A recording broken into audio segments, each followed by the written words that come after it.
want to share today some ideas that have been milling around in my head on wonder and rigor, and more specifically what I call the wonder-rigor framework. So I've realized recently that I have been approaching my work through a very specific lens, a lens that's been informed by 3 areas. And those areas are fashion, jazz, and dance. So I'd like to share a little bit about how each of those areas have informed what I do and the way I think about problem solving, and really fundamentally optimizing creativity, because that for me is my end game. When I work with organizations, large and small, I'm trying to help them optimize creativity. I have a small caveat about how I interpret creativity. So first, fashion. Coco Chanel was famous for having made many remarkable sound bites, but this is one that really relates to different ways that I started thinking about fashion. And it is as follows. Fashion is not something that exists in dresses only. Fashion is in the sky,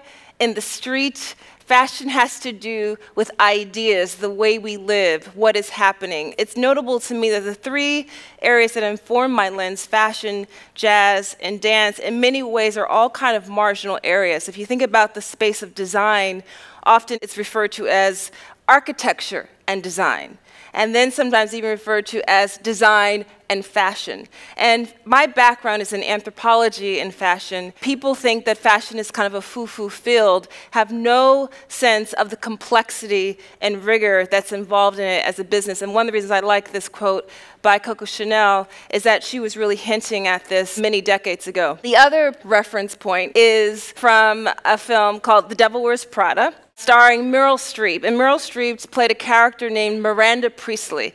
And this is a scene from what is arguably, to me, one of the greatest reads in film history. So to set up the scene, Andy, the intern, has been scoffing at all the deliberation between 2 different belts, which to her are just blue belts. And she's like, what's the big deal? And Miranda Priestley hears her giggle and sees her smirk and says, something funny? Oh, okay. I see, and this is paraphrasing. You think this has nothing to do with you. But what you don't know is that sweater, that frumpy blue sweater, I think is actually what she said, that you're wearing, it's not blue, it's not azure, maybe it's a little even bit of lapis. It's actually cerulean. And it was picked years ago by the people in this very room. It then trickled down to some tragic casual corner, and you undoubtedly just picked it out of the discount bin. Her point is, in such a wonderful way, was really that fashion is a system.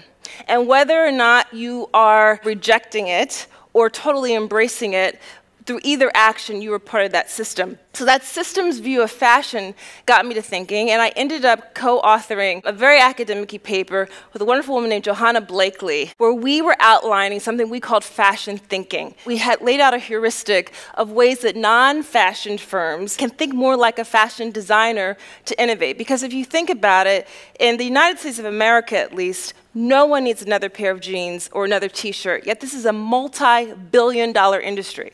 And it's because fashion is excellent at anticipating the next. I just want to show a few images of some of the wonderful interpretations from fashion designers. This is one of my favorite American fashion designers, Byron Lars, from his spring 2017 show, which of course debuted in fall of 2016. In this image, he's featuring as one of his models the bronze track and field medalist, Christy Caslin. He also takes it a step further to feature very non-traditional models who don't look like adolescent prepubescent boys. They look like real women, and the average American woman wears a size 12 or 14. So fashion always has a way of putting things in our face and confronting things that we don't typically want to face. So I went a step further, and I then worked with another wonderful colleague and friend, Valerie Jacobs, who's a trend forecaster, and we began to help companies think more like a fashion designer to innovate, and I captured a lot of that in this Inc. blog. So what is fashion thinking? It essentially is something that exists on both a spatial and a temporal dimension.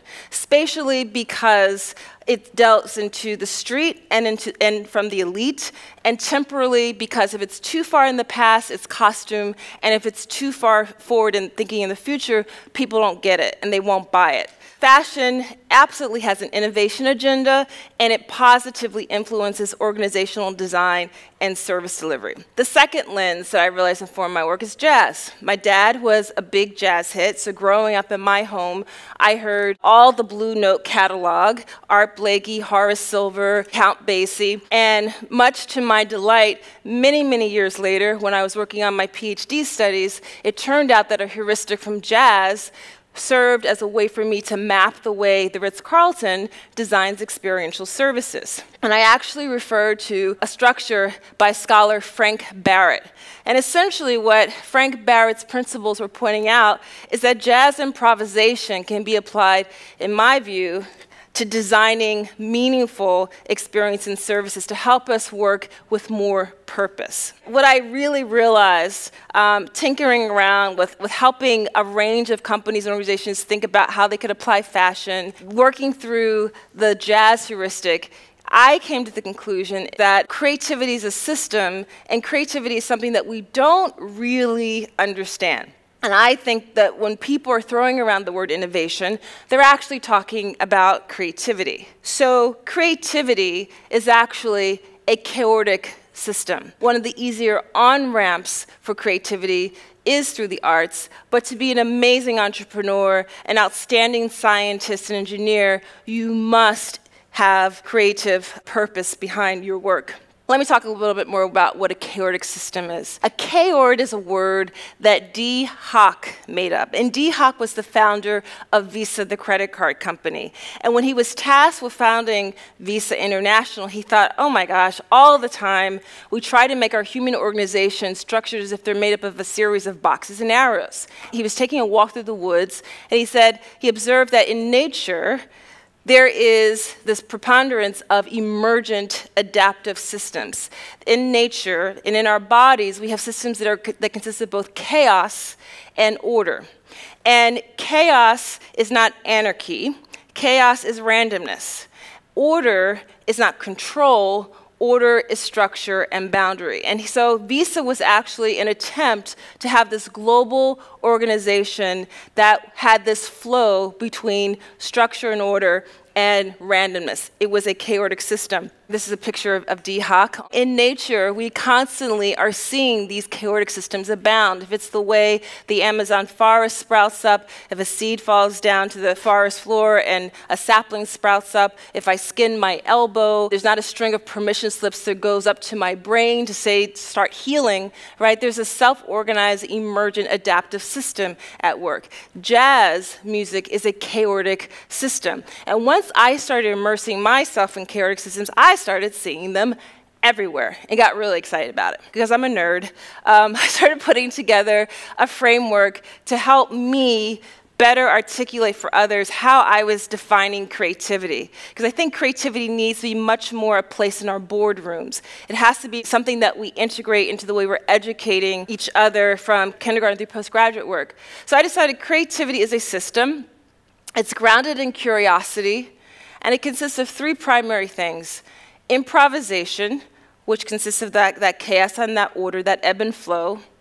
Intuition, which in my view is really pattern recognition. And I got really interested in intuitive leadership because I was observing that when I would talk to entrepreneurs, there would always be this moment when they would say something like, something told me not to do the deal, or something told me to work with her over him, even though her pedigree wasn't as fluffy and it wasn't as sniffy. And I thought, well, what is that something? And I decided, I think that something is intuition. It's that pattern recognition. And then improvisation, curiosity, intuition lead to insight or impact. Since I had really delved a lot into the improvisation piece, I thought, how could I think more and flesh out more this idea of intuition, and specifically intuitive leadership? Intuition is a type of muscle. Intuition is a radar. The more we use it, the stronger it gets, the louder it gets. The less we use it, the more floppy and flaccid it gets, the dimmer it is. And there's been a lot written about intuition in a business context. So for example, William Duggan, who is a Columbia University Business School professor, has written about 3 types of intuition as he's mapped them in organizations: ordinary intuition, expert intuition, and strategic intuition. Albert Einstein gave major credit to the role of intuition. He referred to the intuitive mind as a sacred gift and the rational mind as its faithful servant. And woe to us because we've honored the servant and we've forgotten the gift. Steve Jobs often talked about how intuition was a really powerful component of his work and his approach, and how large an impact it had on his work. Harriet Tubman liberated hundreds of African Americans through her dreams. She relied on her dreams and her intuition combined with strategy to have a very purposeful way to be a leader.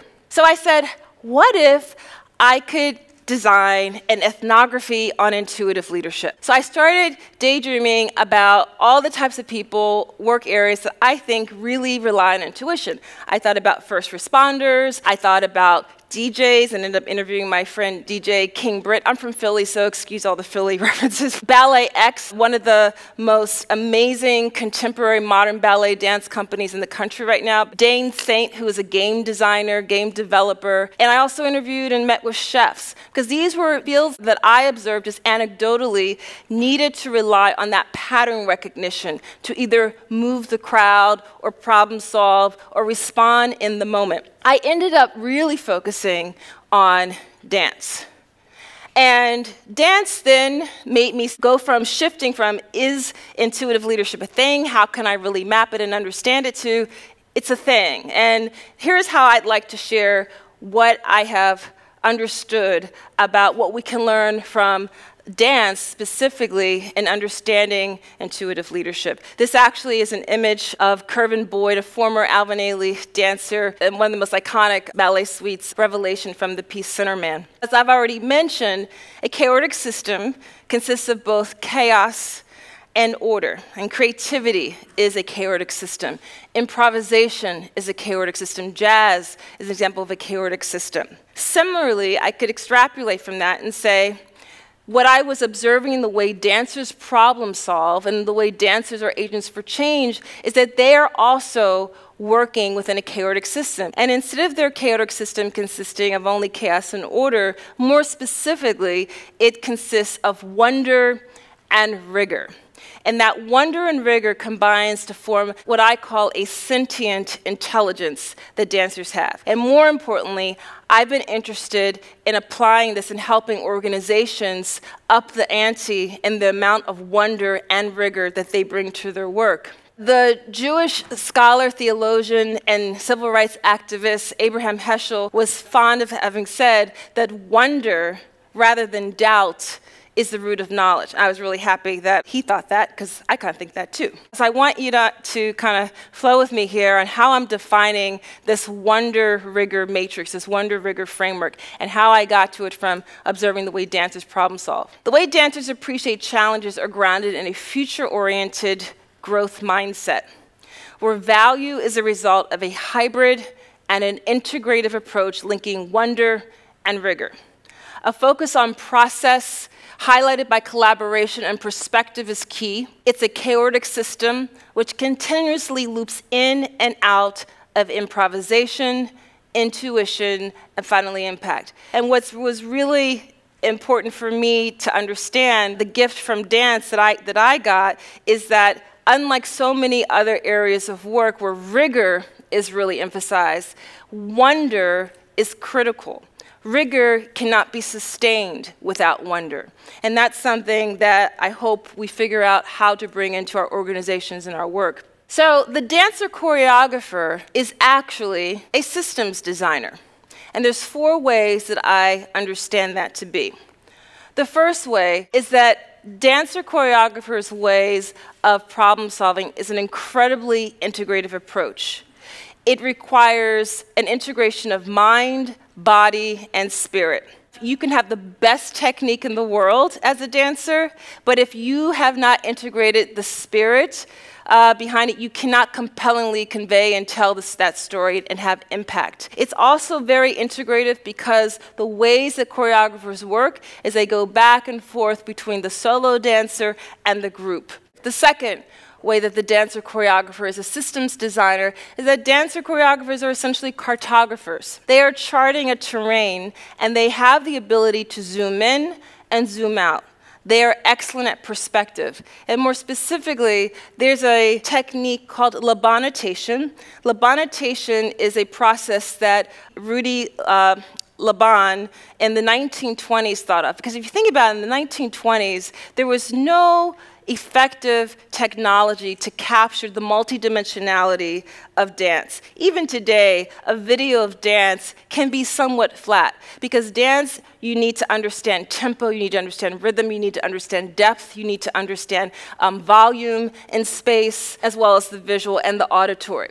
So he created a type of written communication to denote all of those areas. And interestingly, some service designers will use labanitation in order to map and plot, for example, line cues and congestion, or in the healthcare space, they've used labanitation to understand how to redesign bottlenecks at nursing stations. The third area of understanding dancer choreographers as systems designers is the studio model of working incorporates something called productive grappling. Now, productive grappling is actually a term that I learned is used by math teachers at the elementary and middle school level. So a lot of math pedagogy has moved to an area where now they really want to help students not just get to the answer, but productively grapple with where they're having problems, to go back and reflect and revisit the process of how they got there. And I loved learning about this because I realized that's exactly the methodology and the process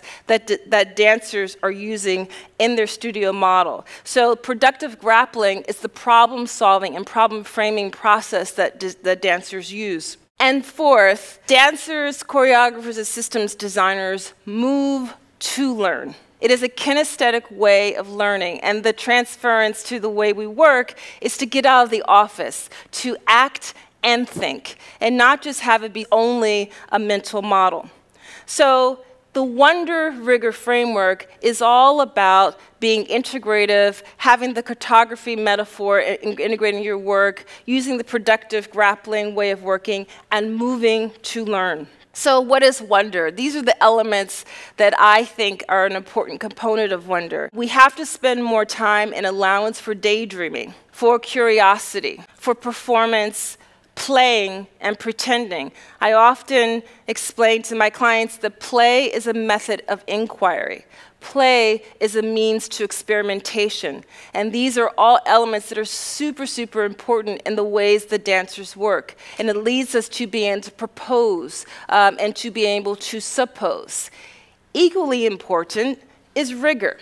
And this, by the way, is a photograph by Richard Avedon of the all-star ballet dancer Rudy Nureyev's foot. I hope you can see in this photograph the rigor that's captured in this man's foot. But rigor requires practice, tenacity, time on task. There are constraints on resources, constraints on time. It's meticulous, it's thorough. Before the physical discipline the dancers have that we so appreciate on a stage performance is the mental discipline that was required. I was a professor for 16 years. The last bit of work that I did was as a founding director of a strategic design MBA program. So I said, if I'm trying to help organizations beef up their capacity for wonder and rigor, what does that look like? What does that sound like? What does that feel like? So if we're talking about what it looks like when you have a little bit of rigor and a lot of wonder, you tend to be loosey-goosey, you need to be reined in a bit. You rarely are manifesting ideas as super meaningful to the user. If you are experiencing a little bit of rigor and a little bit of wonder, you tend to be ineffective ultimately, a bit boring, and flaccid. If you are operating in a space where you have high rigor but low wonder, you might be technically correct, but uninspired.